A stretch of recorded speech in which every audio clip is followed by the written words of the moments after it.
নমস্কার বন্ধুগণ, আগে ছিল পার্ট 1-এর ব্লগ, এখন হচ্ছে পার্ট 2-র ব্লগ। তো এখন আমরা দুপুর বেজে গেছে 2:30 কি 2টা 2:30 বেজে গেছে। তো এখন প্রথমে তো সকালবেলা একবার স্নান করিয়েছে ওর মা ওকে, তো এখন আবারও স্নান করাবে। কাঁচা হলুদ দুব্বা আর ধান দিয়ে ওকে আশীর্বাদ করানো হবে। করানোর পরে স্নান টান করানোর তো কিন্তু প্রচণ্ড কান্নাকাটি করছিল, মানে ওর খিদাও পেয়েছিল, তার জন্য মানে খুব কান্নাকাটি করছিল। তোর বাবা ওর সাথে বসেছিল, কিন্তু ওর বাবা ওকে মানে এত কান্নাকাটি করছিল যে মানে ধরে রাখতে পারছে না ওকে। তো দেখতেই পাচ্ছ ওর ঠাম্মা ওকে মানে আশীর্বাদ করছে, কিন্তু ও মানে কোনো রকমভাবে মানে বসতে যাচ্ছে না পিঁড়ির মধ্যে। তখন স্নান টান করে খাওয়া দাওয়াও শেষ করে নিয়েছে।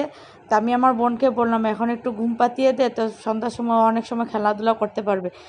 তো আমরাও খাওয়া দাওয়া শেষ করে আসলাম।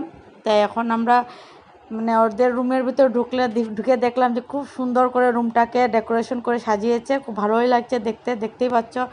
মানে বেলুনের কম্বিনেশনটা খুব সুন্দর লাগছে।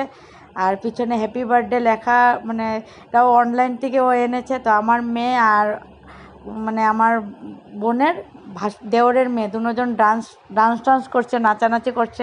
খুব আনন্দ ফুর্তি আমরা করেছি ওর বার্থডেতে। তো চলুন দেখা যাক ওর বার্থডেতে আমরা কীরকমভাবে সেলিব্রেশন করি, দেখা যাক। আর আমার চ্যানেলটা ভালো লাগলে লাইক করবেন, শেয়ার।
Happy birthday